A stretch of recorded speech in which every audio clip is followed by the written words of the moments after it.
तो चलिए शुरू करते हैं आज के क्लास। इसमें एक प्रश्न के माध्यम से इसकी संपूर्ण व्याख्या को हम लोग देखेंगे। तो पहला सवाल है कि मैनोमीटर के द्वारा माप की जाती है। तो मैनोमीटर के द्वारा माप की जाती है गैसों का दाब। गैसों का दाब। और हम लोग यहाँ जो टर्म आया दाब, अब दाब से रिलेटेड जितने भी प्रश्न बनेंगे इसको हम लोग सॉल्व करेंगे और देखेंगे कि दाब से कितने नए प्रश्न बन सकते हैं। तो सबसे पहले दाब का सही मात्रक होता है पास्कल। दाब का मात्रक क्या होता है? पास्कल। और चीज़ समझ सकते हैं कि दाब से अगर मान लीजिए वायुमंडलीय दाब का पूछा जाए तो वायुमंडलीय दाब, दाब का मात्रक होता है बैरोमीटर। वायुमंडलीय दाब का मात्रक क्या होता है? बैरोमीटर होता है। इसी से रिलेटेड वायुमंडलीय आर्द्रता से भी क्वेश्चन पूछ दिया जाता है। तो वायुमंडलीय आर्द्रता, वायुमंडलीय आर्द्रता को मापा जाता है हाइग्रोमीटर। हाइग्रोमीटर से देखिए एक क्वेश्चन से कितने नए प्रश्न बन सकते हैं उसको आप देखें। एक और चीज़ समझिए, दाब को बोलते हैं प्रेशर, और प्रेशर बराबर क्या होता है? पी बराबर क्या होता है? फोर्स पर यूनिट एरिया, मतलब न्यूटन पर मीटर स्क्वायर, अगर इसका एक यूनिट देखा जाए तो। और चीज़ समझिए, देखिए यहाँ हाइग्रोमीटर है, एक होता है हाइड्रोमीटर, एक होता है हाइड्रोमीटर।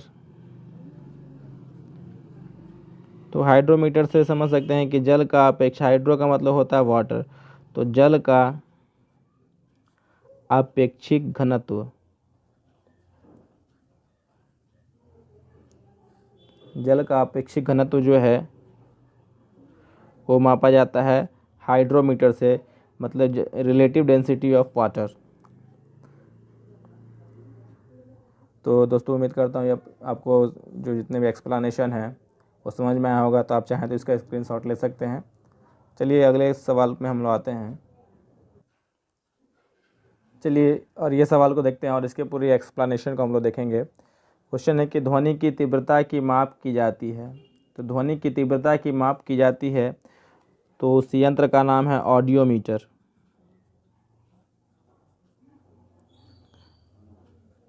ऑडियोमीटर से ध्वनि की तीव्रता की माप की जाती है और इसका जो मापने का यूनिट है, मापने की इकाई जो है उसको बोला जाता है, मापने की इकाई मतलब यूनिट, तो उससे बोला जाता है डेसिबल। डेसिबल बोला जाता है ध्वनि की तीव्रता को मापने की इकाई क्या है? तो डेसिबल है। और डेसिबल इसका जो बड़ा यूनिट होगा, और ध्वनि की तीव्रता को मापने की बड़ा यूनिट जो है, बड़ी इकाई, उसको बोलते हैं बेल। क्या बोलते हैं? बेल। ध्वनि से रिलेटेड एक और चीज़ समझ सकते हैं कि ध्वनि जो है किस तरह की तरंग है।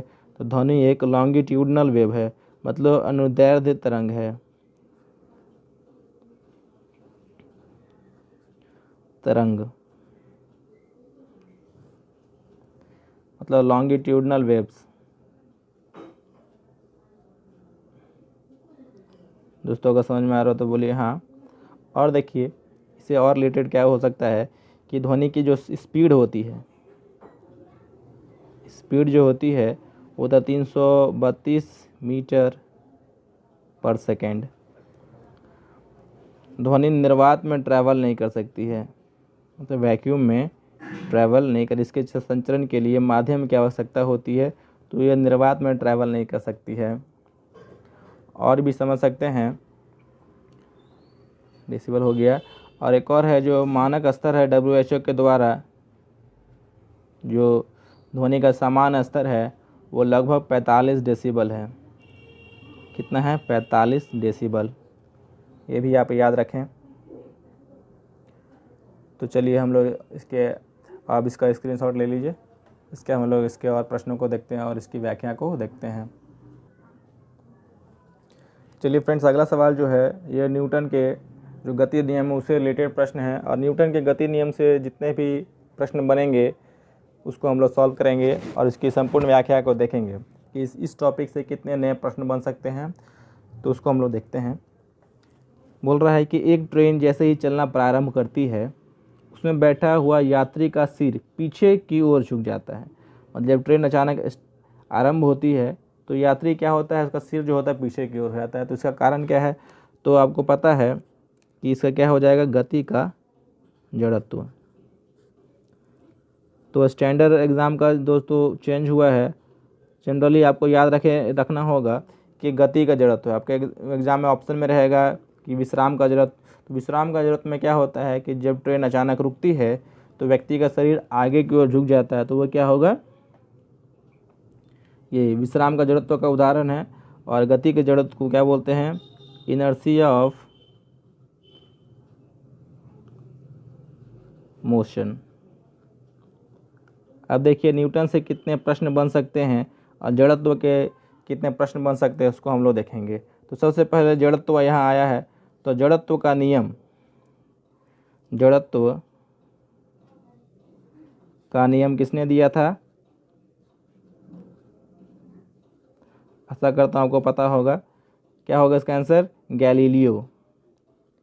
तो गैलीलियो महोदय ने जड़त्व की लॉ ऑफ इनर्शिया दिया था और इसी को आधार मान के मतलब इसका आधार था, और इसी को आधार मान के न्यूटन ने बेस मान के न्यूटन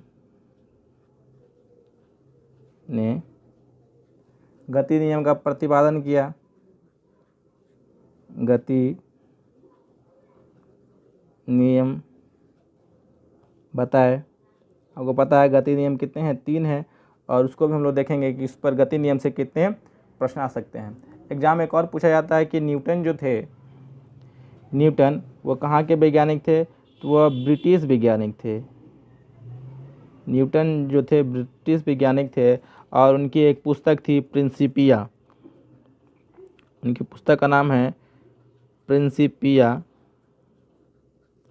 कभी कभी इसका पब्लिकेशन ईयर ही पूछ दिया जाता है 1687। इनमें उन्होंने इसी पुस्तक में उन्होंने गति का नियम बताया, मतलब गति के नियम की चर्चा की। एक और याद रख सकते हैं कि जो प्रिंसिपिया बुक है वो लैटिन पुस्तक है, लैटिन भाषा में लिखी गई है। और इसके चलिए हम लोग गति नियम को भी देख लेते हैं। तो पहला नियम जो है न्यूटन का गति नियम, उससे क्या हो पता चलता है, उससे हमें बल की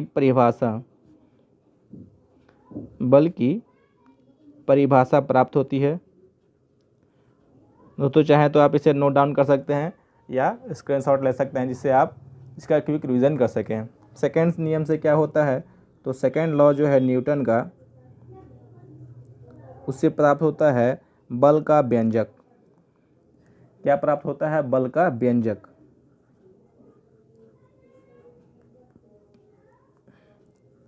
बल का व्यंजक क्या होता है आपको पता है, F इक्वल्स टू ma।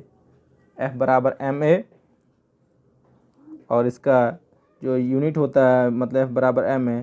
तो फोर्स का यूनिट क्या होता है, न्यूटन पता ही है आपको, जिनके इन्हीं के सामान में वो जो ऐसा मात्रक है वो दिया गया है। तो चलिए, और जो आपका व्यंजक है, बल का व्यंजक है, इससे कितने नए नए प्रश्न बन सकते हैं हम लोग उसको भी डिस्कस कर लेते हैं। चलिए, यहाँ दिया है F इक्वल्स टू ma। तो एग्जाम में पूछा जाएगा कि मान लीजिए इसको हम लोग कांस्टेंट कर रखते हैं, m का वैल्यू निकालते हैं, तो फोर्स पर यूनिट एरिया से क्या होता है, द्रव्यमान माप, मतलब कि कौन सी भौतिक राशि है। यहाँ दे दिया न्यूटन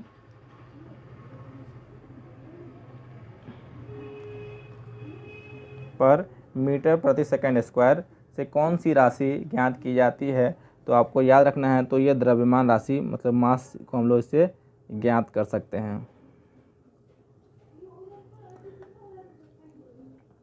तो इसके व्यंजक से भी बहुत तरह के प्रश्न बन सकते हैं, तो आपको इसे भी ध्यान देना है। तो देखिए एक प्रश्न को आधार मान के एक एग्जामिनर जो है कितने नए प्रश्न बना सकता है।